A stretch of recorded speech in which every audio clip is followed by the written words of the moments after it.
ॐ अज्ञानतिमिरान्धस्य ज्ञानञ्जनशलाकया चक्षुरुन्मीलितं येन तस्मै श्रीगुरुवे नमः। हरे कृष्णा।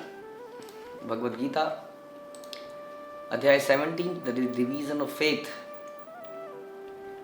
श्लोक संख्या 11। अफलाकांक्षिभिः यज्ञः विधिदिष्टः य युज्यते यष्टव्यम एव इति मनः समाधाय स सात्विकः।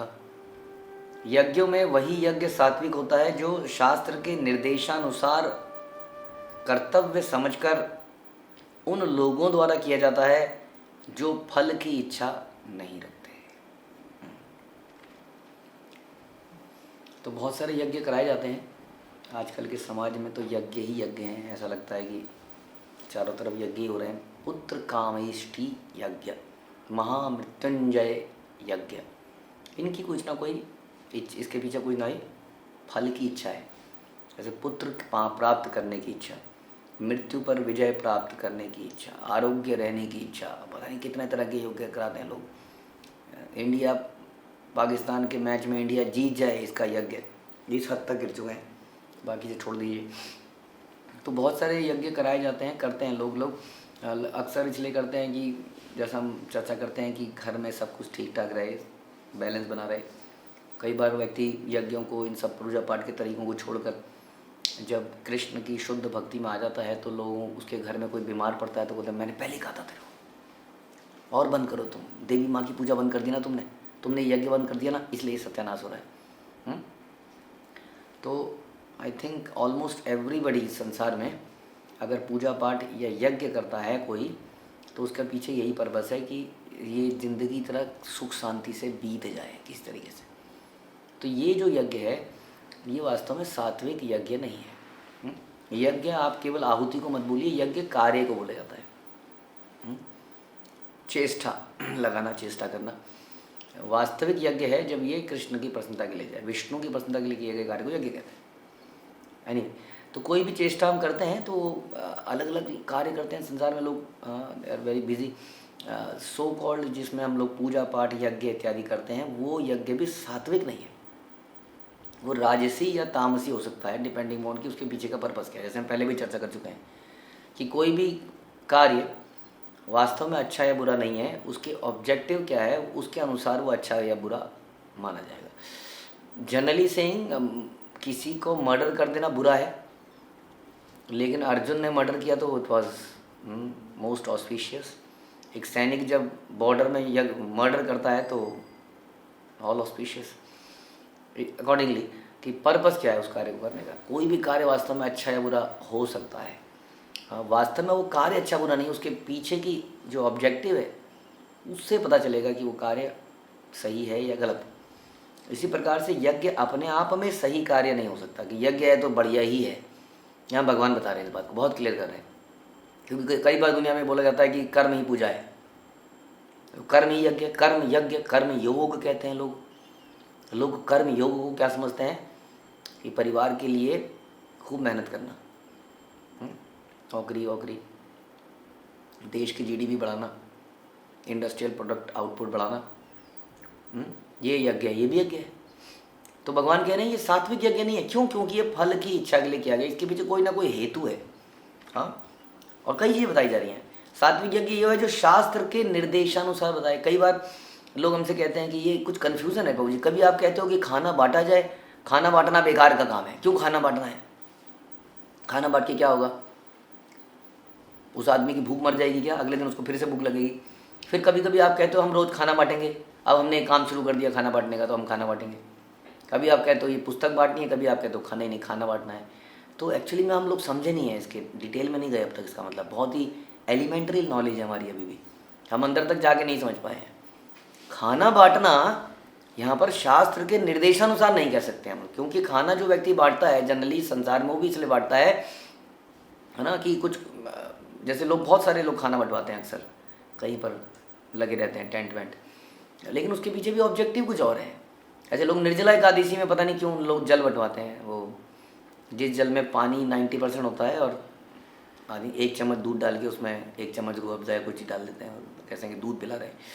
तो what ever that is, but the purpose is कि उसके पीछे कोई हेतु की बड़ा शुभ माना जाता है। लोग कहते हैं अरे सब भूखे हैं, सब प्यासे हैं, इनको पानी पिलाओ। क्यों? इससे बड़ा पुण्य मिलता है। तू 1 लाख देगा तो वो 10 लाख देंगे। गरीबों की सुनो, वो तुम्हारी सुनेगा। तो ये चक्कर में लोग बहुत कुछ ये खाना बंटवाना ही करते हैं। हम इसके अगेंस्ट में हैं।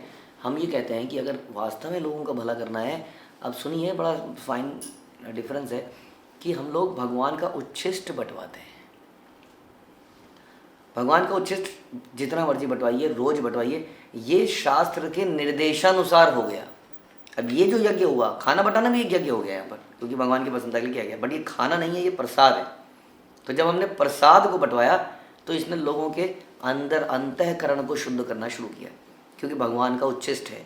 जैसे हम कहते हैं ना, खाने में खाना जब खाते हैं उसमें बनाने वाले का या किसी ने झूठा किया उसकी चेतना भी आ जाती है। तो हम कहते हैं अक्सर संसार में भी, इसलिए we should be very careful. तो कहने का मतलब है खाना बंटवाना भी एक यज्ञ है, लेकिन ये शास्त्रों के अनुसार है। यदि ये प्रसाद है तो भगवान का उच्छिष्ट है, तो इसको रोज बंटवाइए, जितना हो सके बंटवाइए। जहाँ तक पुस्तक वितरण है, पुस्तक वितरण भी लोग कितना करते हैं। स्कूल कॉलेज में जाते हैं, कौन से गरीब बच्चे हैं बेचारे पढ़ नहीं पा रहे, हम इनकी स्टेशनरी देंगे। कितने लोग आते हैं हमारे पास आज भी, हम स्टेशनरी देंगे, हम किताबें दे देंगे, हम ये दे देंगे। लेकिन ये कोई नहीं कहता कि हम भगवद गीता बांटेंगे, है ना। भगवद गीता बांटने से या प्रसाद बांटने से हम उसकी इस इटर्नल प्रॉब्लम को सॉल्व कर रहे हैं, जन्म की प्रॉब्लम को सॉल्व कर रहे हैं। हाँ, ताकि वो व्यक्ति पैदा ही ना हो। पैदा होगा तो ये सारी समस्याएं रहेंगी उसके जीवन में। भूख आएगी, शरीर मिलेगा तो इस शरीर में भूख लगेगी। ऐसा हमें लग सकता है कि खाने के बिना कर लेंगे, 1-2 दिन खाना ना खाएं तो हम कुछ नहीं कर सकते। उसके बाद 1 भी दिन नहीं खा पाते, हमारी हालत ख़राब हो जाती है। तो इसी तरीके से जो भगवद गीता है ये लोगों के अज्ञान को दूर करती है, और प्रसाद जो है अंतःकरण को शुद्ध करता है। हमारे ब्रेन के अंदर सही विचार डेवलप होने लगते हैं।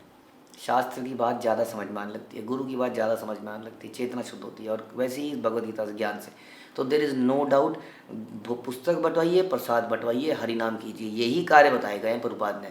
इन्हीं कार्यों से प्रभुपाद ने इतना बड़ा मिशन पूरे संसार में फैला दिया है। यह है असली यज्ञ। अगर आपको करना है यज्ञ है तो क्या है? सात्विक यज्ञ। क्या है? भगवान के निर्देशानुसार। क्या है? शास्त्रों के निर्देशानुसार जो प्रसाद का बंटवाना, हरिनाम संकीर्तन करवाना गलियों गलियों में, और पुस्तक वितरण करवाना, यानी कि ग्रंथ वितरण करवाना, और ग्रंथों की नॉलेज का भी वितरण करना, जगह जगह पर क्लासेस कंडक्ट करना, जा जाके लोगों को प्रेरित करना, किसी भी तरीके से लोगों को इस प्रोसेस में जोड़ना। ये है वास्तविक यज्ञ। है यज्ञों में यही यज्ञ सात्विक है जो शास्त्र के निर्देशानुसार हो गया, और उन लोगों द्वारा किया जाता है जो फल की इच्छा नहीं करता। अब इसमें फल क्या है? इसमें फल ही उस व्यक्ति का उद्धार है, उस व्यक्ति का ही फायदा है इसमें। तो फल की इच्छा कैसे रह गई, है कि नहीं? हमने हरिनाम करवाया तो हरिनाम करने से उन लोगों का भला हुआ, हमारा भी भला हुआ। आप कहेंगे हमारा भी तो भला, हमारा आध्यात्मिक भला जरूर हुआ। तो आध्यात्मिक भले को हम फल की इच्छा नहीं कहते हैं, राइट। आध्यात्मिक इच्छाएं हमारी हो सकती हैं, उसमें कोई गलती नहीं है कि हम भगवान के धाम में जाना चाहते हैं, भगवान को सर्व करना चाहते हैं, वहाँ रहना चाहते हैं, माना।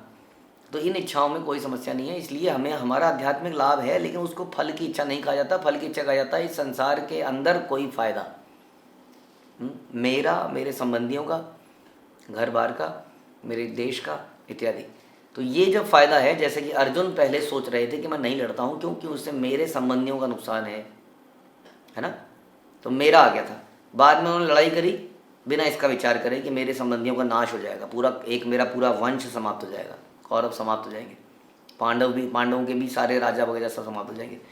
लेकिन उन्होंने ये किया भगवान की प्रसन्नता के लिए, इसलिए ये वास्तविक यज्ञ कहलाएगा। तो बड़ा सिंपल डेफिनेशन दोबारा से अगर बताएं कि भगवान की प्रसन्नता के लिए किया गया कार्य यज्ञ कहलाता है, और यही सात्विक यज्ञ यही सात्विक यज्ञ है वास्तव में। इसके अलावा जो भी यज्ञ किए जा रहे हैं संसार में, चाहे स्वाहा किया जा रहा है, चाहे कोई कर्मयोग कर रहा है, कर्म यज्ञ कर रहा है, चाहे कोई ज्ञान यज्ञ कर रहा है।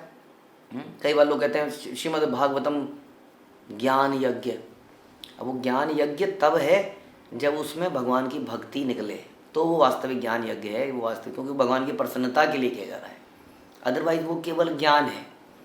हाँ, वो यज्ञ तब बनेगा ज्ञान यज्ञ, जैसे लोग कहते हैं जब वो भगवान की प्रसन्नता के लिए किया जाएगा। भगवान की प्रसन्नता किसमें है ये जानते हैं भगवान के शुद्ध भक्त। भगवान की प्रसन्नता किसमें है कलयुग में? कि लोग भगवान की भक्ति करें, भगवान के नामों का जप करें, किसी प्रकार से केवल प्रसाद ही पाएं, भक्तों के साथ में रहें, हाँ भक्तों के साथ में यात्राएं करें, हाँ साथ में मिल के संकीर्तन करें। ये है वास्तविकता में भगवान की प्रसन्नता। जहाँ तक कलयुग का सवाल है, ऐसे भगवान प्रसन्न होंगे, क्योंकि इसी से जीवों का उद्धार होगा। जिस प्रोसेस से जीवों का उद्धार होगा उस प्रोसेस से भगवान प्रसन्न होते हैं। कलयुग में बड़ा साफ साफ कई जगह बताया गया है। कल हरे नाम हरे नाम हरे नाम एव केवलम हम सुनते ही हैं, और बहुत सारे ऐसे अनेक श्लोक हैं। नाम की महिमा बताई जाएंगे तो पूरा कितना शास्त्र खत्म हो जाएंगे, इतना नाम की महिमा बताई गई है रामायण में, भागवतम में, गुरु ग्रंथ साहिब में, ना पता नहीं कहाँ कहाँ पर, इवन बाइबल में। तो कलयुग में ये प्रोसेस बताया गया। अब इस प्रोसेस को करने के लिए जो भी कार्य करोगे आप, वो सब यज्ञ हैं, वो सब सात्विक यज्ञ माने जाएंगे।